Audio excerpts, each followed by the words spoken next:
Je dois conduire un temps d'enseignement sur le thème conquérir pour Dieu. L'Éternel dit à Samuel, lève-toi, oins-le. C'est lui, c'est lui. Il est de 1 Samuel 13, verset 12 à 13. Je vais lire le texte avant que nous ne puissions prier, demander à l'Esprit de nous conduire, nous diriger pendant ce temps que nous allons passer ensemble. Il a dit, il envoya donc le chercher. Or, il était blond avec de beaux yeux et une belle figure. L'Éternel dit à Samuel, lève-toi, oins-le, car c'est lui. Samuel prit la corne d'huile et l'oignit au milieu de ses frères. L'Esprit de l'Éternel saisit David à partir de ce jour et dans la suite. Samuel se leva et s'en alla à Rama. Amen. Père, nous te rendons grâce et nous te bénissons pour ta parole. C'est pour toi qui es le maître des temps, des circonstances. Toi qui nous as aimés le premier, a donné ton Fils Jésus-Christ de Nazareth qui est mort, qui est ressuscité pour nous. Nous croyons que Père, ce que tu nous as appelés, c'est pour nous sauver, c'est pour nous bénir. C'est pour nous donner, Seigneur, de mener une vie paisible et heureuse, mais une vie de conquérant, une vie de victorieux, une vie, Seigneur, de ceux qui donnent gloire à ton nom et la terre qui est agitée, montée. Nous te bénissons pour notre participation à ce marathon et nous voulons, Seigneur, donner encore toute la place à ton esprit qui est en haut. Pour, Seigneur, nous donner de t'écouter, mais d'agir efficacement, de sorte que ta parole qui est esprit et vie agisse au-dedans de nous et agisse au travers de nous. Béni sois-tu parce que tu es avec nous pour cette section. Que l'honneur, la gloire et la magnificence te reviennent au nom de Jésus.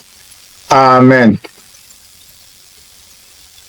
Nous sommes à un texte très populaire puisque ça nous retrace un peu l'histoire de la royauté de David, comment David est accédé à la royauté. David qui est l'homme selon le cœur de Dieu, mais qui reste dans l'histoire d'Israël l'un des plus grands rois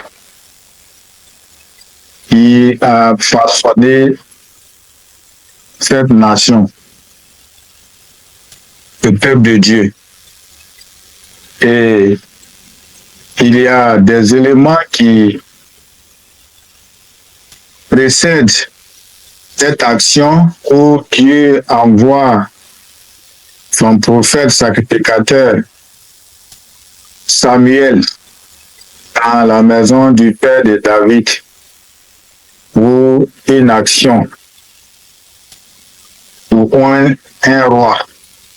Et il faut dire que avant qu'on arrive à ce test, il y a déjà 1 Samuel 13, 1 Samuel 15 et tout, 1 Samuel 13, verset 8 à 14, on ne pourra pas lire, mais qui montre que Saül a offert un sacrifice à la place du prophète Samuel sur le fil de la peur quand il devait avoir une attaque, une menace. Il a eu peur et il a montré qu'il manquait de foi, de patience, mais encore, il ne respectait pas les protocoles que Dieu a établis. Donc, David l'a fait, Saül l'a fait, et c'était une désobéissance. Et il y a eu un second acte dans 1 Samuel 15, surtout verset 11.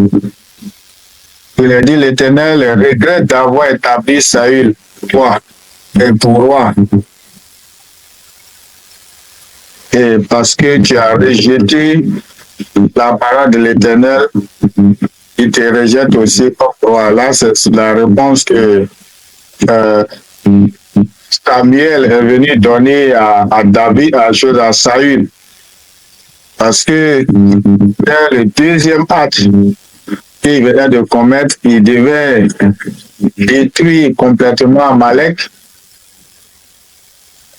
Et il a gardé le roi Agag en vie, et puis il a épargné les meilleurs troupeaux, et il dit que c'était pour faire un sacrifice pour Dieu. Or, Dieu avait donné une consigne. Et c'est dans ce contexte-là que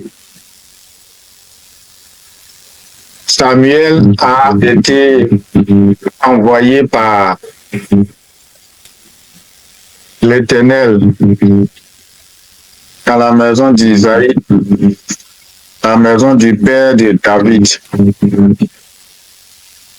Donc Samuel est envoyé à Bethléem pour oindre un nouveau roi. Et le texte nous montre que avant, tous les frères de David sont passés devant Samuel. Et Dieu lui a dit que ce n'est pas eux, c'est pas lui, à chacun.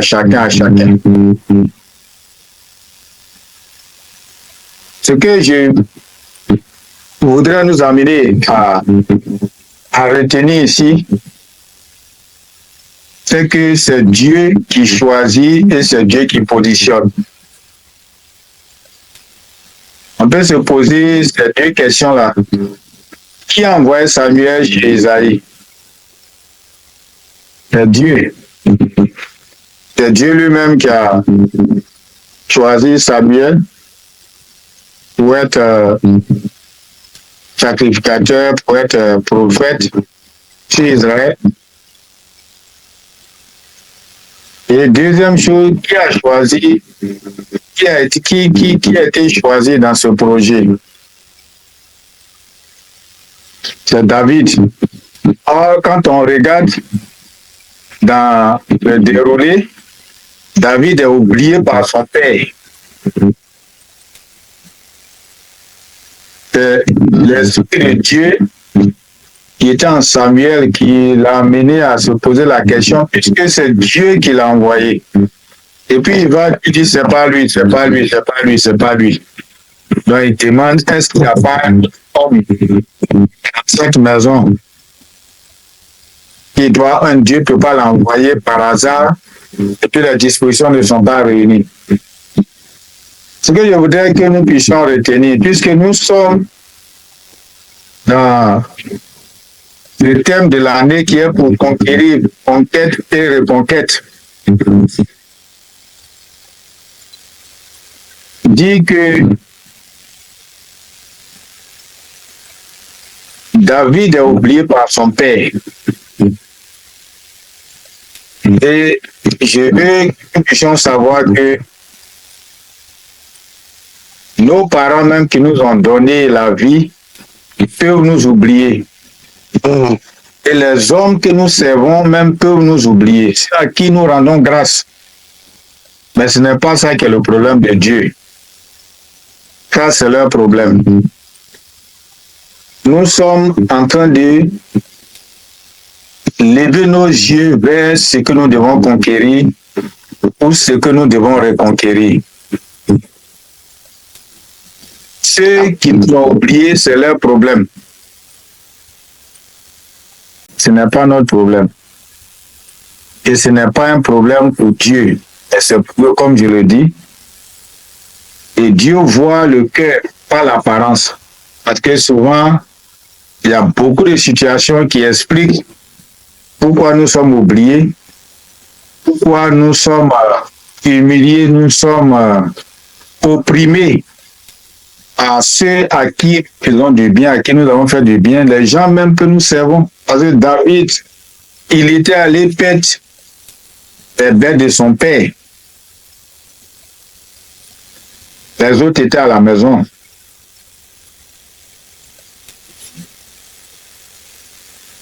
Donc, Dieu nous invite à considérer l'existence d'une justice divine, l'existence d'une faveur divine. Dit que ce n'est pas encore tard, Dieu, qui est le maître des temps et des circonstances, a le pouvoir de mettre en marche son appareil judiciaire pour nous. Nous ne devons pas baisser les bras, dire, bon, voilà, je me contente et ce que les gens ont déjà fait, d'aller me cacher dans le passé douloureux, dans les épreuves. Les épreuves sont faites pour nous dire qu'il y a un chemin que nous devons emprunter, il y a une réalité qui fait partie de notre témoignage. Donc Dieu peut te choisir même si les autres ne te remarquent pas. N'attendons pas toujours l'approbation des hommes. C'est trompeur. Dieu nous met en garde. Quand nous lisons Jérémie 15, versets 5 à 8, je vais lire Jérémie 17, versets 5 à 8. Jérémie 17, 5 à 8. Il est dit, ainsi parle l'Éternel, maudit soit l'homme qui se confie dans l'homme qui prend la chair pour son appui et qui détourne son cœur de l'Éternel. Il est comme un misérable dans le désert et il ne voit point arriver le bonheur. Il habite les lieux brûlés du désert, une terre salée et sans habitants. Et il est dit dans le verset 7, béni soit l'homme qui se confie dans l'Éternel et dont l'Éternel est l'espérance. Il est comme un arbre planté près des eaux et qui étend ses racines vers le courant. Il n'aperçoit point la chaleur quand elle vient et son feuillage reste vert dans l'année de la sécheresse. Il n'a point de crainte et il ne cesse de porter du fruit. Donc, nous voyons que ici, celui qui a été choisi, c'est celui qui avait mis toute son espérance, qui se confiait à l'Éternel. David, tous ses exploits, tout ce qu'il faisait, il le faisait parce qu'il avait une relation intime avec son Dieu. Il croyait en ce Dieu, il croyait en sa capacité de le sauver, de le croire. Pour dire que c'est ce que nous pensons, nous croyons que Dieu est, c'est ça qui actionne les situations qui vont nous amener à des situations qui vont nous profiter. Si tu crois que Dieu est ton Dieu, il est ton protecteur, il est ton pourvoyeur, et si cette relation-là est une relation réelle, et c'est à ça que Dieu veut nous conduire, il veut nous conduire à cela. Si il nous demande de conquérir, ça veut dire que nous ne devons pas l'oublier, nous ne devons pas verser la garde et puis laisser les hommes nous manipuler. Même s'ils nous manipulent dans notre dos, Dieu sera là. S'ils le font physiquement, en notre présence, Dieu sera là. S'ils le font spirituellement, Dieu sera là. S'ils le font même dans la forêt, Dieu sera là. Dans les feuilles, Dieu sera là. Dans les eaux, Dieu sera là. Dans les cieux, deuxième ciel, Dieu sera là. Donc, quel que soit le lieu où ils le feront, Dieu sera là pour nous. Et pour ma part, nous devons savoir que Dieu est fidèle, puissant, et son projet pour nous est immuable. Et c'est lui seul qui peut combler nos besoins profonds, nous guérir, nous sauver et ouvrir les portes impossibles dans notre vie, puisque nous sommes appelés à conquérir ou à reconquérir. Donc les portes impossibles, les chemins incalculables par les hommes, là où on ne nous attend pas, où on ne t'attend pas du tout, Dieu est fidèle. Dieu est puissant. Son projet pour toi est immuable. Nous devons nous mettre dans cette disposition. Nous devons nous mettre dans cette disposition. Et savoir encore que notre appel, notre élévation, notre promotion, notre mariage, notre travail, l'enfantement, la santé, la paix, ça ne dépend pas de l'opinion des hommes. Ça ne dépend pas des tribunaux des hommes. Ça ne dépend pas des tribunaux des couvents des sorciers et autres. Mais du regard de Dieu, de la décision de Dieu sur nous. Si nous croyons, nous tous, que nous sommes appelés à quelque chose de meilleur, de grand, que Dieu a déjà préparé, nous devons nous mettre dans les dispositions. J'aime ce passage de Ésaïe 33, verset 22 qui dit « Car l'Éternel est notre juge, l'Éternel est notre législateur, l'Éternel est notre roi. C'est lui qui nous sauve. » Vous dites quoi? Le pouvoir judiciaire, peu importe le nombre de chefs d'accusation, le nombre de témoins contre toi, suscité devant n'importe quel tribunal, peu importe où ce tribunal se trouve, mais c'est l'Éternel qui est ton juge. C'est-à-dire c'est lui qui va trancher en dernière position. Et l'Éternel est notre législateur, c'est que soit le lieu où ils sont en train de légiférer, décider, voter des lois, que ce soit des lois favorables ou défavorables. Et celui qui est le président de ce parlement-là est ton Dieu. Alléluia. C'est ton Dieu. Que ce soit au niveau du pouvoir exécutif, l'Éternel est notre roi. Donc, nous savons très bien que si un roi prend une sentence, il ne peut pas la révoquer.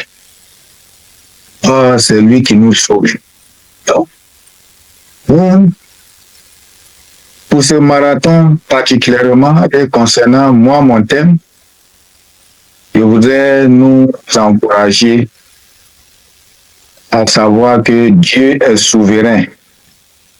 Dieu peut transformer chaque douleur en destinée glorieuse. Ce que l'homme fait pour nous détruire, Dieu peut l'utiliser pour nous élever.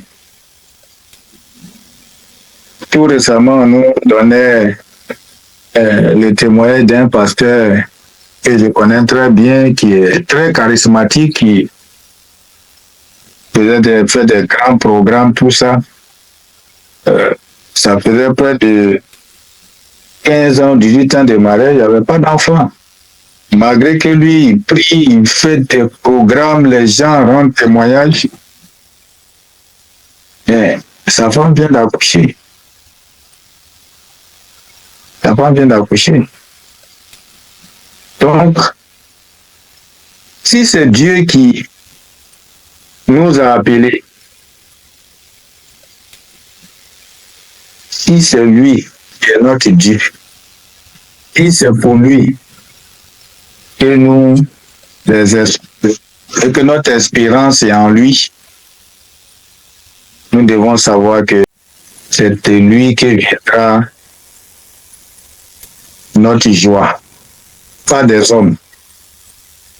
Voilà le cas de Joseph dans Genèse 50, verset 20. Joseph a dit, vous aviez médité de me faire du mal.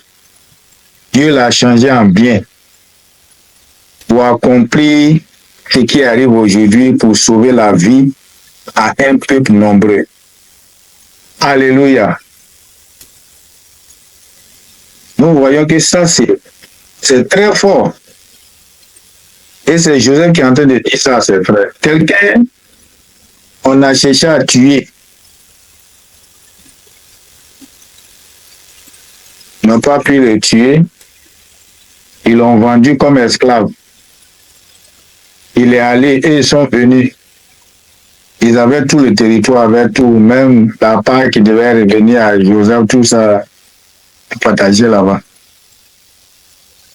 Ils n'ont pas eu de vie heureuse, paisible. Ils sont confrontés à un problème. Ils viennent là où celui qui est vendu comme esclave est établi comme chef. Et leur sort est entre ses mains. Et il leur dit cela. La prière, c'est que Dieu fasse que nous puissions prononcer ce verset-là un jour dans l'assemblée sur la tête de nos ennemis. Mais si nous voulons prononcer ce passage-là un jour, nous devons savoir que la course n'est pas encore terminée.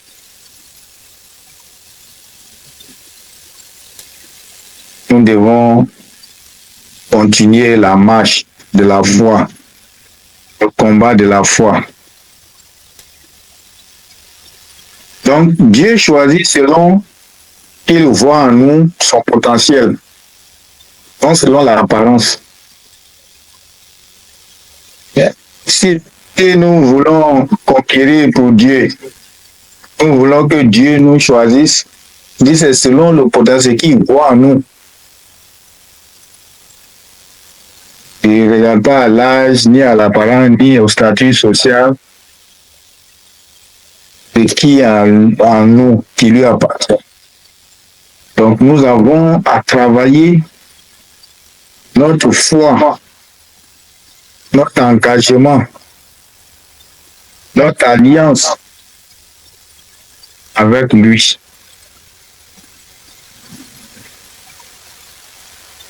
On voit que tous les fils d'Isaïe, ils semblaient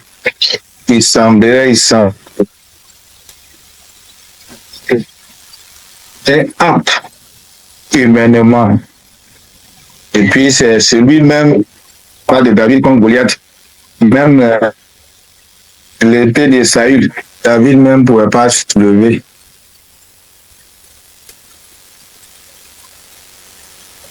Donc il était jeune. Mais c'est pas ça que Dieu regarde.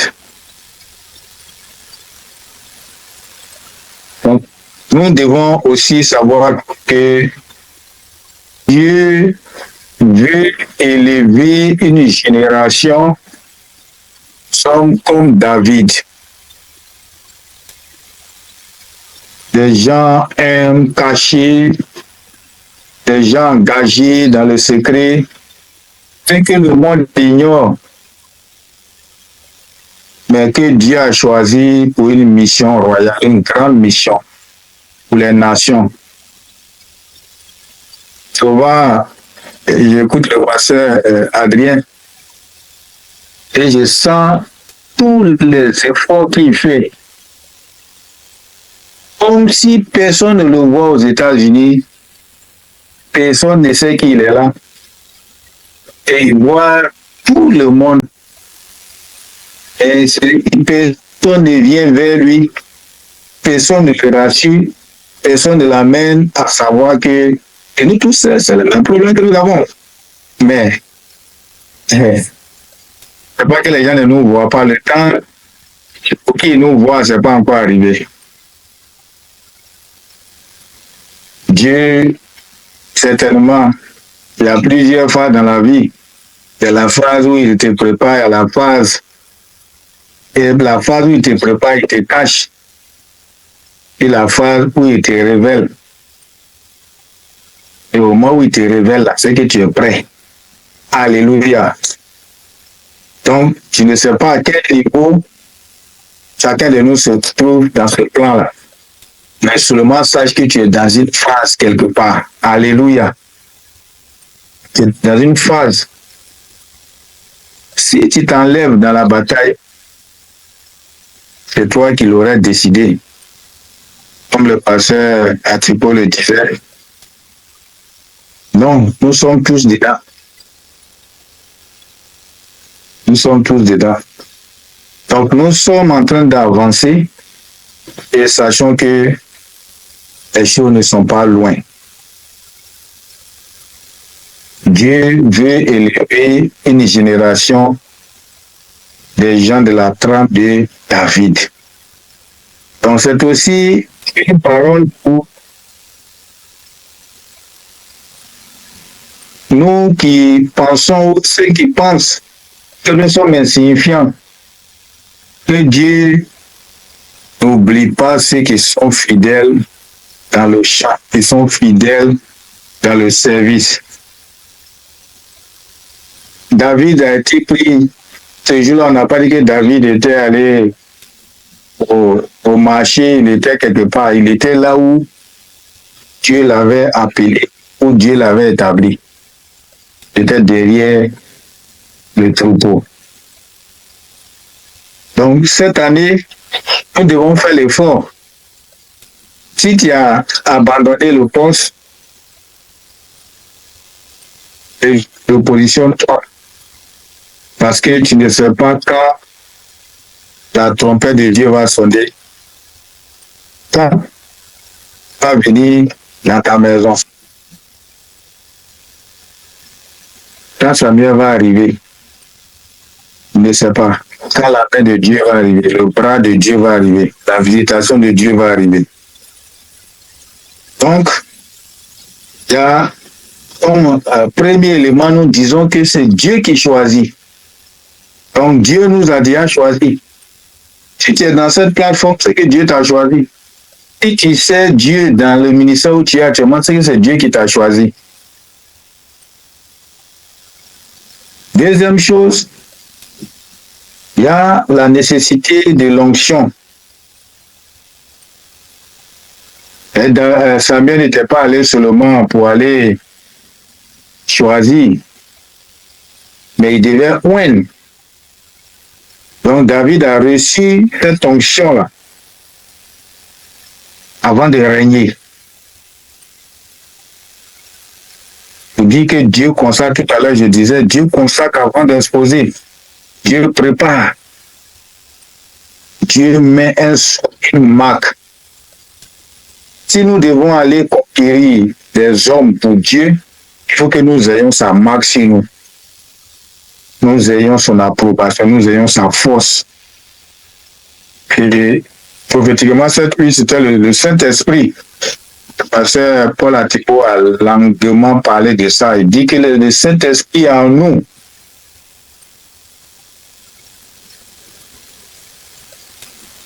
Il est en nous. Et l'onction n'a fait que développer, activer. Donc l'onction, c'est un sceau divin d'approbation. Dit que nous sommes mis à part pour le service de Dieu. Donc on a besoin de cette onction-là pour les grands combats de cette année. Pour pouvoir faire face aux persécutions, aux menaces aux humiliations. Mais David, quand il a été loin, ça lui a tiré des représailles. Mais c'est l'accomplissement de Dieu là, c'est ça qui était ce que Dieu avait décidé. Donc, les représailles, les menaces, ça n'a rien changé au plan de Dieu. Et je déclare que, quelles que soient les menaces, les oppositions, les cycles légitimes que tu vois, ça ne va rien changer à l'accomplissement de la promesse de Dieu. La promesse de Dieu va s'accomplir. Quand tu regardes combien de fois David a été loin? 3 fois. Première fois, dans la maison de son père en privé. 1 Samuel 16, verset 13 que nous avons lu. Deuxième fois, roi de Juda, dans 2 Samuel 2, verset 4. Quand Saül est mort, les gens de Juda, les gens de sa famille, l'ont oint comme roi. Et la troisième fois, roi d'Israël tout entier, dans 2 Samuel 5, verset 3.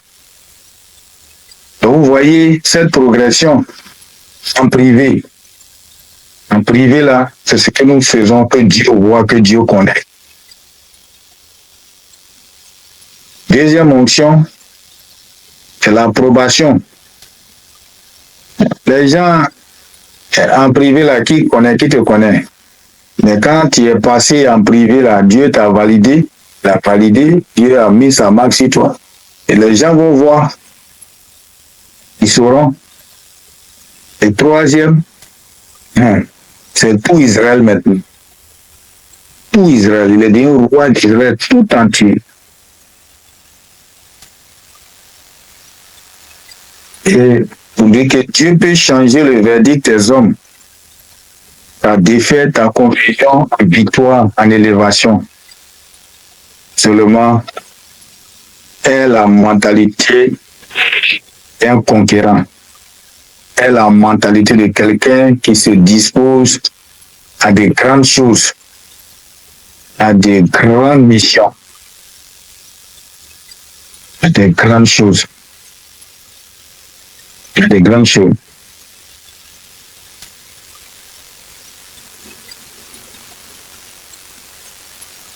Donc Dieu nous prépare en secret et il va nous élever en public un jour.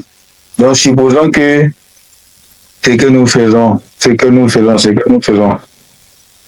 une préparation en secret. Parce que Dieu prépare en secret ceux qu'il veut élever en public.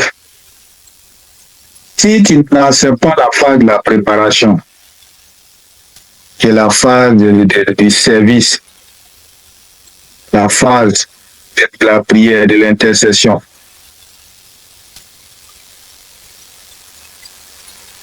tu ne seras pas préparé comme il se doit. Donc l'onction aussi est souvent suivie d'une période d'épreuve. Je parlais de Goliath. C'était une épreuve. Et Goliath pouvait tuer David et puis l'onction de David là, allait disparaître comme ça. Il a eu des histoires aussi avec Saül. Il était même amené à aller en exil.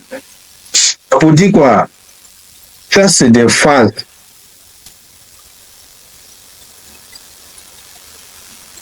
Pour que nous puissions savoir que Dieu est fidèle. Mais retenons que nous ne devons pas mépriser l'onction, qui est une mise à part et une caution. La troisième chose que je voudrais que nous puissions retenir, c'est que l'Esprit de Dieu a servi David également, verset 13. Ce n'était pas un signe à rien. C'était quelque chose de spirituel. Ça marque le début d'une transformation intérieure. Donc, dans ce cheminement-là, si nous voulons conquérir pour Dieu, nous devons passer ces étapes. La préparation en secret. Il y a le choix de Dieu, la préparation en secret. Et encore, l'onction. Et l'onction va venir pour transformer notre intérieur. Et pour nous tous qui sommes là, nous savons quand tu es un chrétien ordinaire, tu es là. Le jour où tu reçois le Saint-Esprit, le baptême du Saint-Esprit, tu reçois l'onction. Les choses changent. Il y a des choses qui bougent. Ils quittent ton corps. Une décharge que tu reçois. Donc, nous avons cette transformation intérieure, notre compréhension et vision des choses doivent changer. Si nous sommes toujours à une phase de dire que j'ai mon problème là, c'est comme ça y est. C'est comme ça y est. Est-ce que ça va changer? Ah, mais la transformation intérieure, c'est important. C'est des dispositions salutaires. C'est des dispositions salutaires. Je vais vous donner pour moi mon témoignage. Quand j'étais nouvellement converti, je partais à l'église et puis je voyais les gens qui parlaient en langue. C'est quelle histoire? Des gens qui parlent en langue. Quand on vient à l'église, on doit parler en langue. Ou bien c'est comment j'ai commencé à poser les questions aux gens. Je dis non, c'est le Saint-Esprit, l'Esprit de Dieu qui doit venir sur les gens. Je dis donc, ça vient sur tout le monde, ou bien c'est comment ça se passe. Je dis non, c'est Dieu qui a d'accord. Okay. Donc moi aussi, j'ai commencé à demander que le Saint-Esprit ils viennent sur moi aussi et puis je vais parler en langue. Je ne suis pas baptisé, rien, mais moi, la disposition intérieure, c'est ça. J'ai des mentalités. Donc moi aussi, j'ai dit non. C'est une affaire, moi, ça m'intéresse. Moi aussi, je dois recevoir cette affaire. Donc la transformation intérieure. Je m'étais déjà braqué sur le Saint-Esprit, là, je dois l'avoir. Point barre. Puis je suis allé me veiller. J'étais un jeune de 3 jours. J'ai commencé le premier jour. J'ai dit ici aller voir le recteur du groupe de prière pour dire que moi je vais baptiser du Saint-Esprit. Et il m'a dit bon, pour faire un jeûne de 3 jours et puis tu vas venir, on va prier pour toi. Tout ça, moi je croyais. Dans tous les cas, moi je suis tiers de cet esprit. Donc, le premier jour, j'écoute à une radio chrétienne qui est chez nous ici, pour quand dit qu'il y a une pays et mon église, mais du coup des intercesseurs de la région de laquelle se trouvait mon église, dans mon église moi-même. Mais le dimanche, j'ai fait culte là-bas, je ne suis même pas au courant qu'il y avait, tellement que je suis distrait. Et c'est à la radio, là, Dieu a permis que je sois à la maison couché. J'écoute la radio, c'est chez moi-même. Ah, il dit bon, ça, il m'a dit de faire le jeûne là, hein, de faire ça vendredi, samedi, et puis dimanche, ils vont prier pour moi. Moi, la veille, vendredi. Donc, je suis allé à la veille. Arrivé à la veille, là, il y a une période qui est arrivée. Ils ont dit, bon, le Saint-Esprit va commencer à agir maintenant. Tous ceux qui ne sont pas baptisés du Saint-Esprit, mais s'il devait aller me mettre devant le pasteur lui-même. Et lui qui prêchait ce jour-là, qui allait me mettre devant lui.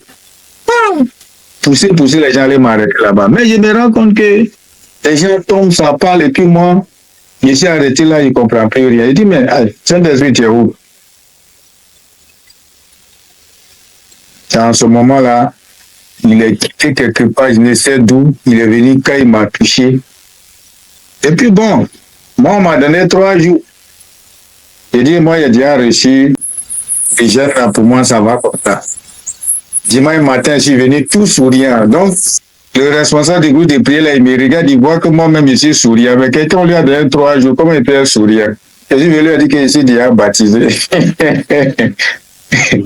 Donc, la transformation intérieure, c'est important. Notre compréhension et vision des choses doivent changer. Et c'est vraiment important parce que le Saint-Esprit nous amène à ne pas faire les choses par la force ni par la puissance, mais par l'Esprit de Dieu, par son esprit. Par son esprit. Donc, les 3 choses sont importantes. C'est-à-dire, Dieu va nous choisir et Dieu nous a déjà choisis. Dieu nous a choisis par nous, l'onction, il va nous préparer, va nous approuver. Et puis bon, il faut que l'Esprit soit en nous pleinement et ça va nous amener à être des bons athlètes, des bons combattants, disposés à entrer dans ce combat et conquérir. Donc, il y a la conquête qui est à nous-mêmes d'entrer dans ces phases-là, de savoir que c'est Dieu qui choisit selon ce que nous avons en nous comme potentiel.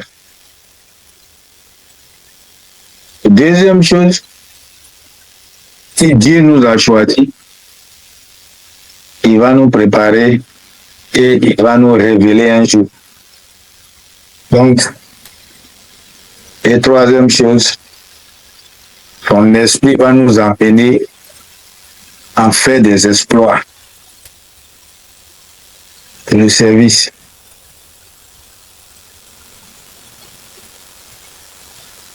Et je voulais terminer par dire que Dieu n'a pas changé. Il est le même hier, aujourd'hui et éternellement.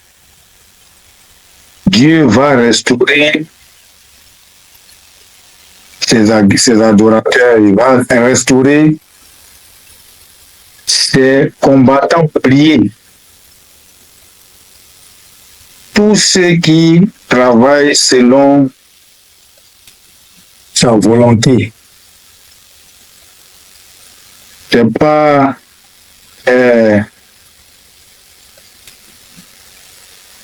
selon lequel des hommes de ce monde, de nos familles, que Dieu va nous choisir.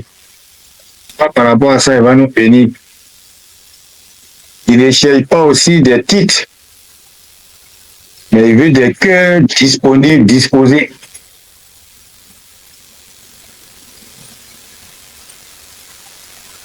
Et comme je l'ai dit, David a connu trois onctions. Il a été oint 3 fois. Donc, si nous avons été oints en secret, il faut que on soit oints aussi par le lieu où nous sommes. Les gens nous reconnaissent et Dieu doit faire et nous devons rechercher ce type d'onction. Et puis l'autre onction où tout le monde va nous connaître. La prière, c'est que Dieu nous permette de passer ces différentes étapes au nom de Jésus. Mais sachons quelque chose, si nous sommes ignorés, cette saison doit être pour nous. Faire de l'appel, de l'onction, de l'élévation par Dieu. Nous devons croire que Dieu est notre Dieu et il nous attend. Nous devons nous attendre. Dieu peut retourner les plans du diable pour nous élever et faire que nous soyons une bénédiction pour d'autres.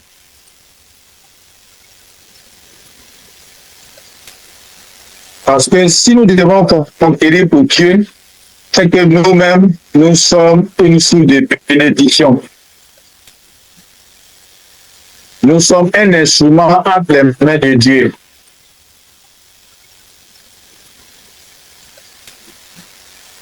C'est vraiment à cela que je voudrais que chacun de nous puisse tendre.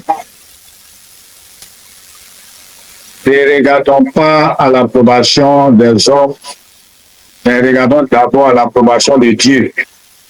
Si Dieu nous approuve, les hommes vont nous approuver.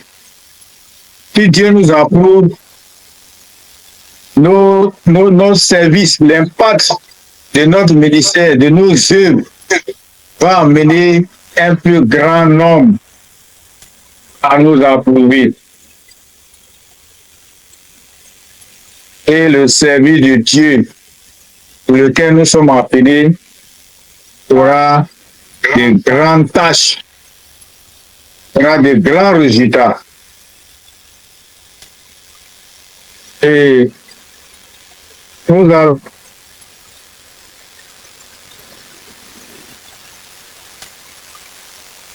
nous-mêmes prier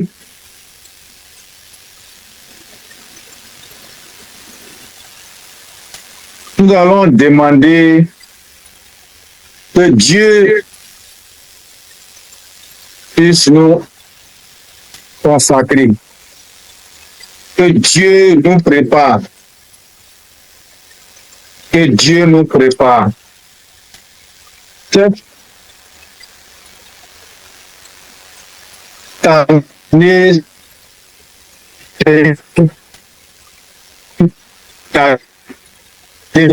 ok.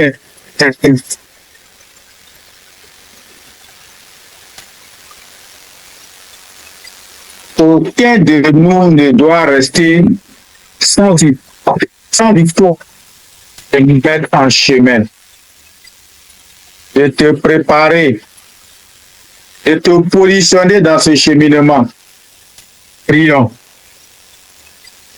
Seigneur, je te bénis, je te loue, je te glorifie, parce que c'est le Père de David qui a amené David à devenir berger, à perdre ses brebis. C'est toi qui as encore envoyé Samuel dans la maison du Père de David. C'est toi qui as encore amené Samuel à poser la question: est-ce qu'il n'y a pas un autre enfant mâle dans la maison du Père de David qui a oublié David, qui a oublié qu'il envoyait David? Seigneur, c'est toi qui es le maître de ce cheminement, qui est le maître de ce plan. Et prie pour que, Père, tu puisses permettre à moi, à tes serviteurs, à tes servantes, à nous tous qui sommes sur cette plateforme, de réaliser que c'est toi qui choisis, c'est toi qui établis, c'est toi qui prépares, c'est toi qui tiens la commande, le déclencheur. Si mon frère ou ma soeur a été oublié, si j'ai été oublié par les hommes, toi qui es mon juge, toi qui es mon législateur, toi qui es mon roi, toi qui me sauves. Et puis donc j'ai un problème de connexion. Donc nous allons continuer avec un autre sujet.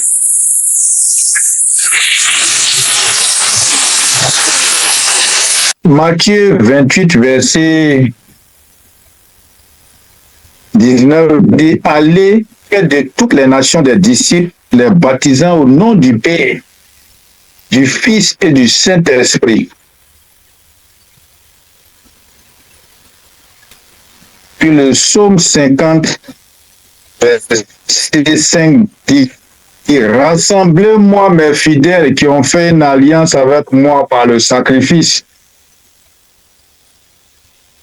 Et Ézéchiel 22, verset 30 dit, j'échaille parmi eux un homme qui élève un mur, qui se tienne à la brèche devant moi en faveur du pays, afin que je ne le détruise pas, mais je n'en trouve point. Amen. Nous allons prier. Nous devons prier pour l'évangélisation partout dans les nations. Que le Seigneur suscite des évangélistes. Que le Seigneur prépare et dispose les cœurs des âmes perdues, des hommes qui attendent le secours de Dieu, qui attendent la venue du Sauveur du Seigneur. Mais ça doit commencer par nous-mêmes. Le Seigneur dit, allez, faites des nations. Aujourd'hui, on prie pour qu'il y ait des évangélistes. Notre argent peut travailler. Nous pouvons soutenir ceux qui sont sur des champs de mission. Nous pouvons intercéder pour eux. Nous pouvons nous-mêmes partir. Si Dieu nous donne les ressources où Dieu nous convainc de le faire. Mais l'autre chose, Dieu ne peut le faire qu'avec ceux avec qui il a fait une alliance pour le sacrifice. Aujourd'hui, nous sommes dans l'intercession, nous sommes au 28e marathon. Nous devons nous mettre à l'esprit que nous ne devons pas faire le marathon pour faire le marathon. Nous devons faire le marathon pour que le marathon produise des impacts, un effet sur les nations. D'abord, dans nos maisons, comme David a été oint dans sa maison, il a été oint par les membres de sa tribu, Juda. Et puis après, tout Israël est venu le oindre. Parce que quand Saül est mort, Juda l'a oint. Et quand Issiboshet, le fils de Saül, est mort, on se dit, il n'y a plus de roi, c'est David qui est là. Tout le monde a reconnu que c'est David qui devait être roi. Donc, l'évangélisation que c'est fait par nous, que c'est fait par les autres. Mais il faut qu'il y ait des indicateurs. Parce que si l'évangélisation qui est faite, il n'y a pas de rapport, il n'y a pas de nombre de personnes atteintes, il n'y a pas d'orientation. Donc nous tous, nous sommes appelés à nous disposer dans notre ministère à tenir compte d'un aspect qui est l'évangélisation. Nous allons prier. Comme le Seigneur le dit, je cherche parmi eux un homme qui est des intercesseurs. Je cherche aussi. Tu ne peux pas évangéliser sans intercéder. Tu ne peux pas intercéder et tu ne peux pas avoir des répétitions, des orientations pour amener des âmes au salut. Ils sont importants. Donc, nous allons prier ce dernier sujet. Mon temps est fini. Nous allons prier pour que Dieu aide les évangélistes, mais qu'il fasse de nous également des gens qui seront disposés à se tenir à la prêche en faveur des intercesseurs, en faveur du salut des âmes perdues, des âmes qui attendent le secours de Dieu, qui attendent la venue du Sauveur. Prions. Père, nous te prions et nous demandons que tu suscites des évangélistes. Mais nous-mêmes, nous sommes des évangélistes. Parce que David Et nous appuyons sur ce texte. Il était avec les brebis, caché dans la brousse. Il a été connu à travers les batailles qu'il a menées. Et le nom de David est un grand nom, a façonné Israël et aller au-delà des nations. Nous voulons que notre vie également soit une vie de témoignage, une vie d'impact, nous-mêmes, mais que l'effet de notre vie puisse embraser la nation, puisse emmener à toi des âmes perdues, des âmes qui attendent. Parce que nous devons être nous-mêmes un témoignage de ta gloire, de ta puissance, de ta grandeur. Et nous prions également pour les évangélistes, ceux qui sont en avant-garde. Que faire? Il les multiplie. Tu les multiplies. Il les fortifie. Que le travail ne soit pas un travail sans impact, sans effet. Ils ont besoin de ressources. Ils ont besoin de l'onction. Ils ont besoin du Saint-Esprit. Ils ont besoin de l'approbation des hommes. Les peuples où ils sont établis, là où ils sont envoyés, même s'ils sont oubliés, comme David a été oublié. Et toi, tu ne les as pas oubliés. Toi, tu les connais. Seigneur, tiens-toi d'eux. Fortifie-les. Ouvre-les des voies. Là où le calcul des hommes les a disqualifiés. Repositionne-les. Bénis leur ministère. Porte-les l'onction. Que l'esprit te servit pour qu'ils fassent de grandes œuvres. Ils vont impacter pour verser et donner gloire à ton nom. Merci parce que Seigneur, tu le fais pour ceux qui sont évangélistes au milieu de nous. Et tu le fais pour chacun de nous. Et tu le fais pour les évangélistes que nous ne connaissons pas. Et la gloire, l'élévation, la magnificence te reviennent. Au nom de Jésus, nous t'avons prié. Merci Seigneur. Amen. Reprends l'antenne. Nous allons encore prier.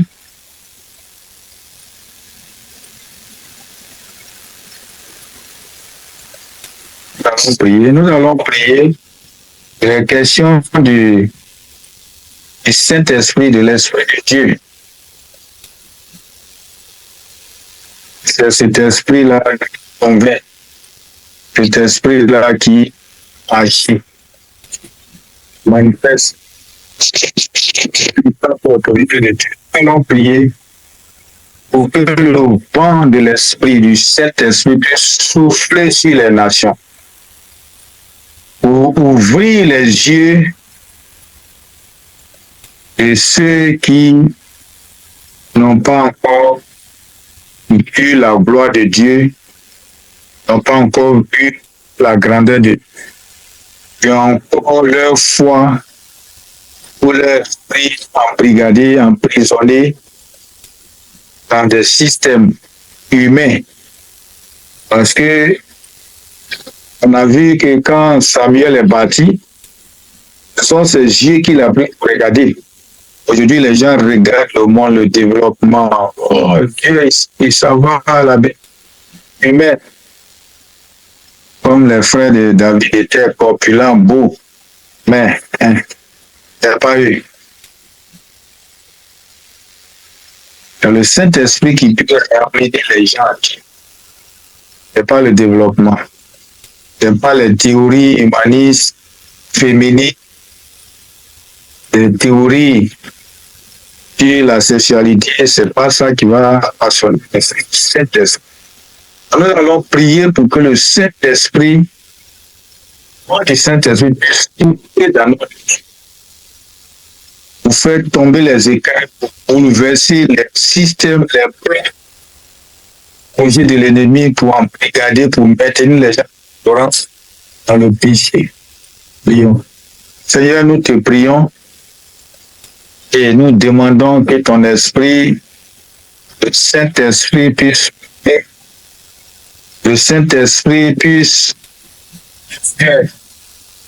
bouleverser les pensées, les projets des hommes, faire écrouler les enfants de la des pièges, des prisons dans lesquelles les âmes sont embrigadées, sont emprisonnées, sont maintenues captives par les jeux de lumière de ce monde, les discours fabriqués. Nous savons qu'au-delà de tous ces systèmes, des hommes brigadiers, emprisonnés, des hommes sont perdus. Mais nous voulons que le Saint-Esprit localise des personnes pour briser les chaînes de l'aveuglement, briser les chaînes de l'envoûtement, et qu'il y ait des conversions spectaculaires, Seigneur, dans nos maisons, dans nos communautés, dans nos nations, dans le monde entier, que le vent du Saint-Esprit souffle. Mais parce que, Seigneur, nous croyons, nous te bénissons, nous te louons, toi qui es l'esprit de force, de puissance, de sagesse, agis. Tu es dans la vie de tes serviteurs, tu es dans notre vie, mais tu existes en tant que Dieu puissant à l'œuvre, et nous comptons sur toi. Nous te bénissons, nous te louons au nom de Jésus. Amen.